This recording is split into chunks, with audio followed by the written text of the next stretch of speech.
Hello students, कैसे हैं आप सब। तो आई होप आप सब अच्छे होंगे। तो मेरे प्यारे बच्चों, टाइम ख़राब ना करते हुए चलते हैं अपनी वीडियोस के ऊपर। और हमने इंडियन इकोनॉमी के बारे में पढ़ना स्टार्ट किया था, जिसका नाम क्या है, इंडियन इकोनॉमिक डेवलपमेंट। ये आप लोगों के लिए एनसीईआरटी की बुक है, जिसमें हमने चैप्टर 1 स्टार्ट किया था, Indian economy on the eve of independence. तो इंडियन इकोनॉमी के अंदर हम लोगों ने बात की थी, सबसे पहले इंट्रोडक्शन की। इंट्रोडक्शन के बाद हमने देखा था लो level of economic development under the colonial rule, कि जब अंग्रेज़ हमारे यहाँ पे आए थे, कॉलोनियल रूल यहाँ पे था, तो उस टाइम पे हमारी जो इकोनॉमिक डेवलपमेंट थी वो बहुत ही कम थी।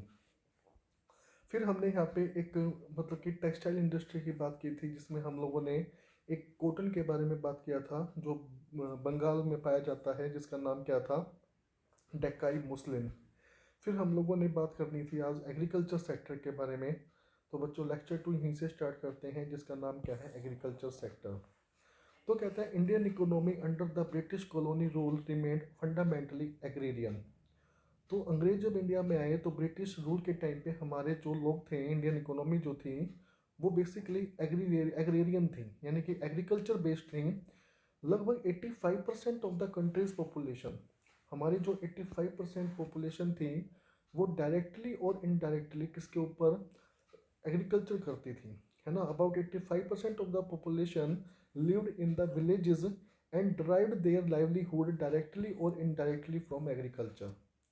However, despite being the occupation of such a large population, इतनी बड़ी पॉपुलेशन जब एग्रीकल्चर हो करती थी, उसके बाद भी जो हमारा एग्रीकल्चर प्रोडक्शन था वो कैसा था, स्टैगनेंट था।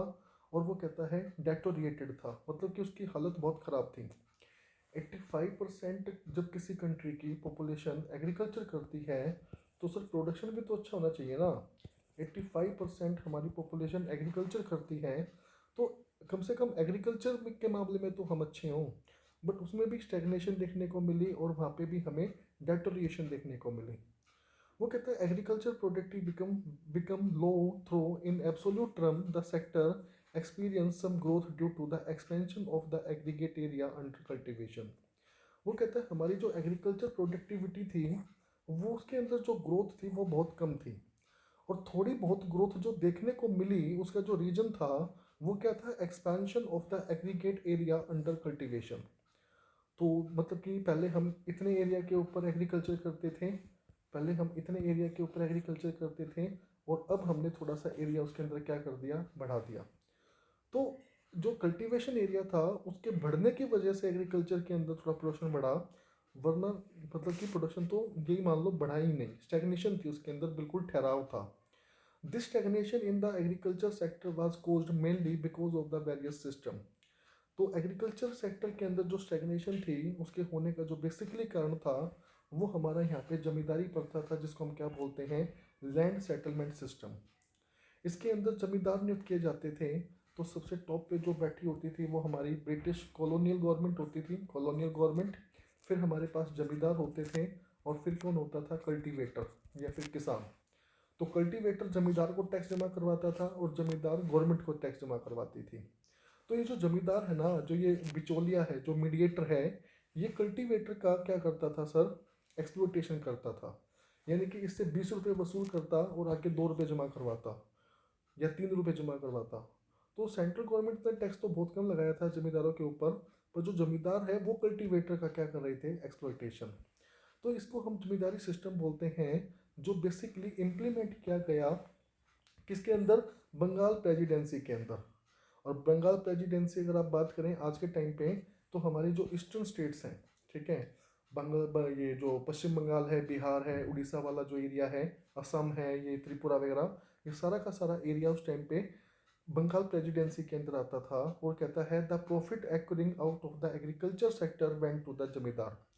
एक किसान को जो भी प्रॉफिट होता था अपनी फसल से, वो सारा का सारा प्रॉफिट जमींदार ले जाता था, इंस्टेड ऑफ द कल्टीवेटर।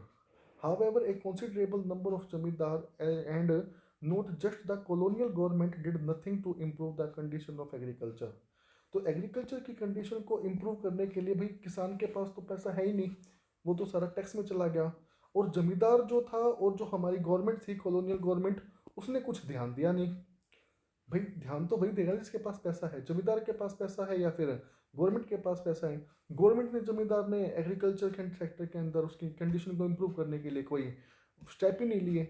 तो सर वो कहता है the main interest of the zamindar was only to collect rent.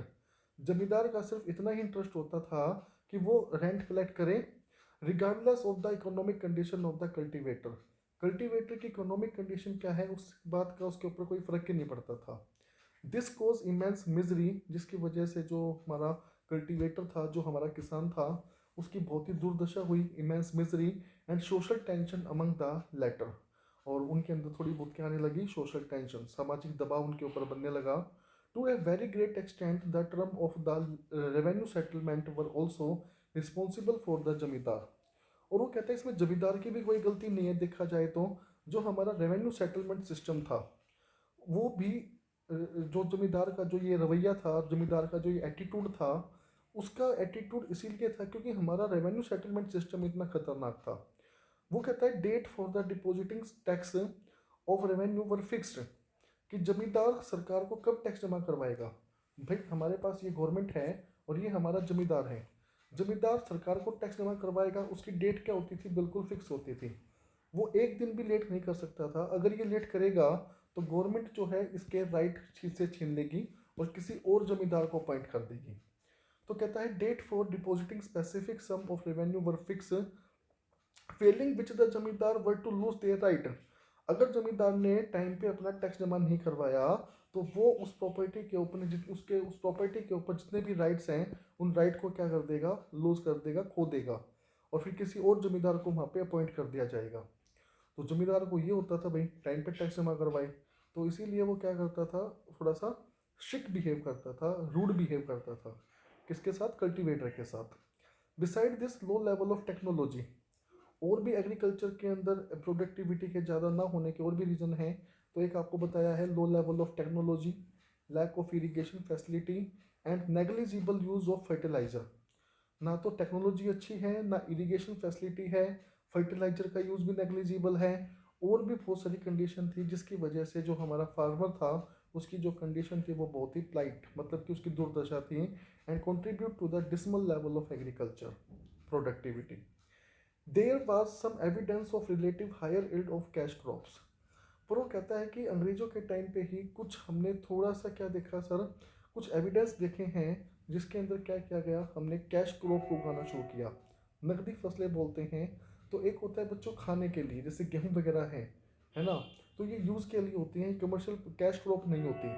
पर जैसे काजू है, तंबाकू है, नील की खेती है, आप लोग पढ़ेंगे 12th क्लास के अंदर, एक चैप्टर पे आएगा इंग्लिश में इंडिगो के नाम से। तो ये कैश क्रॉप होती हैं जो बेसिकली खाने के लिए नहीं होती हैं, ये बेचने के लिए होती हैं cash crops in certain area of the country due to the commercialisation of agriculture. तो अंग्रेजों ने क्या किया, एग्रीकल्चर का कमर्शलाइजेशन, यानी कि पहले लोग सिर्फ इतना ही प्रोडक्शन करते थे कि वो अपना पेट पाल सकें, खुद खा सकें, उनको मतलब नहीं होता था बेचने से। परंतु अंग्रेजों ने ज़बरदस्ती उनसे क्या करवाया, कमर्शलाइजेशन ऑफ एग्रीकल्चर, उनको एडवांस पेमेंट करके उनको मजबूर किया कि वो अपने खेत के अंदर क्या उगाएं, ये तंबाकू है, नील है, चाय है, कॉफ़ी है, इनकी खेती करें। तो ये कहता है कुछ एरिया के अंदर ऐसा किया गया। वो कहता है फिर आपके सामने, but this could hardly help farmer in improving their economic condition. परंतु सर कैश क्रॉप उगाने के बाद भी अंग्रेजों जो किसान था उसकी जो इकोनॉमिक कंडीशन थी उसके अंदर किसी प्रकार की इंप्रूवमेंट देखने को नहीं मिली। वो कहता है as instead of producing food crops now they are producing cash crops. तो कुछ किसानों ने फूड क्रॉप की बजाय अब कैश क्रॉप को उगाना शुरू कर दिया था। तो फूड क्रॉप जो खाने के लिए होती हैं, गेहूँ चावल है या फिर दाल है, इस प्रकार से। परंतु कैश क्रॉप वो होती हैं जो फसल बेचने के लिए होती है।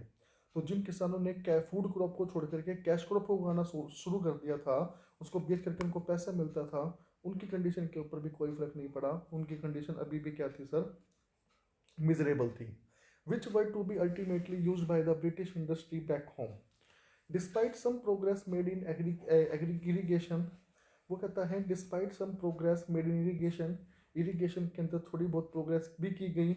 India's agriculture was starved of this investment in terracing.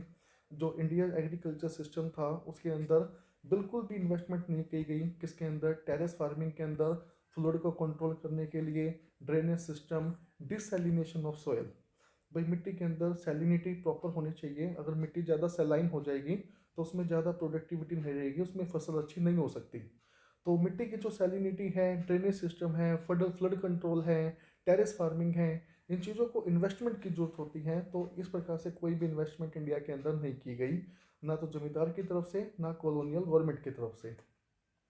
While a small section of farmers change their cropping pattern from food crop to commercial crop, कुछ थोड़े ही किसान ऐसे थे जिन्होंने फूड क्रॉप को छोड़ करके कमर्शियल क्रॉप को उगाना शुरू कर दिया था। A large section of T net small farmer and share croppers neither had resources and technology. परंतु एक बहुत बड़ा तबका, किसानों का एक बहुत बड़ा तबका, उनके पास सर ना तो रिसोर्सेज थे, ना ही टेक्नोलॉजी थी, और ना ही nor had incentive to invest in agriculture, और ना ही एग्रीकल्चर में इन्वेस्ट करने के लिए उनके पास किसी प्रकार की कोई सब्सिडी वगैरह थी। तो ज़्यादातर जो किसान थे वो फूड क्रॉप को ही प्रोड्यूस करते थे। बहुत कम किसान ऐसे थे जिन्होंने क्या किया था सर, कैश क्रॉप को उगाना शुरू किया था और वो अपनी किस फसल को बेच करके वहाँ से पैसा जुगाड़ कर पाते थे। तो इस प्रकार से हम कह सकते हैं कि एग्रीकल्चर कंडीशन की तो कहानी बहुत ही खतरनाक थी सर। तो उस टाइम पे इसकी जो हालत थी वो कैसी थी, स्टैग्नेंट एंड बैकवर्ड। तो इंडियन एग्रीकल्चर की जो कंडीशन थी वो बिल्कुल पूरी तरह से क्या थी, स्टैग्नेंट थी, बैकवर्ड थी। हमारा जो प्रोडक्शन और प्रोडक्टिविटी, अगर मैं प्रोडक्शन की बात करूं तो वो भी बहुत कम था, और प्रोडक्टिविटी की बात की जाए तो वो भी क्या थी, बहुत ही कम थी। क्योंकि जो किसान होता था, जो टीनेट होता था, उसके पास पैसे होते नहीं थे, और जो शेर जमींदार होता था या कॉलोनियल गवर्नमेंट नहीं थी होती थी, उनका उसकी तरफ कोई ध्यान ही नहीं था। तो टेक्नोलॉजी अच्छी यूज़ नहीं कर रहे हैं, ना ही हम फर्टिलाइज़र को यूज़ कर रहे हैं, ना इरिगेशन फैसिलिटी अच्छी है ना। तो फर्टिलाइज़र भी यूज़ नहीं कर रहे हैं, इरिगेशन फैसिलिटी भी अच्छी नहीं है, और ना ही हम लोग मिट्टी की सैलिनेशन है, टेरेस फार्मिंग है, फ्लड कंट्रोल है, ड्रेनेज सिस्टम है, इन चीज़ों की तरफ किसी का कोई ध्यान नहीं था। तो इन सभी वजह से हम बोल सकते हैं कि एग्रीकल्चर की कंडीशन बहुत ही दयनीय थी। भाई 85% ऑफ द पॉपुलेशन जब एग्रीकल्चर में लगी हुई है, तो भाई इतनी पॉपुलेशन तो मतलब कि इतना प्रोडक्शन कर देगी कि आप अपना पेट भी भर लो और एक्सपोर्ट भी कर दो। बट हमसे अपना ही नहीं हो पा रहा था 85% लोगों के लगे होने के बावजूद भी। ठीक है, तो इस प्रकार से ये एग्रीकल्चर कंडीशन के बारे में इसने बताया है। नेक्स्ट वीडियो में हम किसकी बात करेंगे, इंडस्ट्रियल सेक्टर की। तो इंडस्ट्रियल सेक्टर की कंडीशन देखेंगे कि उसकी कंडीशन कैसी थी। तो जहाँ तक मेरा आइडिया है उसकी कंडीशन भी बेकार ही मिलेगी। बाकी जब पढ़ेंगे इसको तो देखेंगे अगले वीडियो में। तो इसके लिए हम रखेंगे पार्ट नंबर 3। ठीक है बच्चों, बाय, मिलते हैं नेक्स्ट वीडियो के अंदर।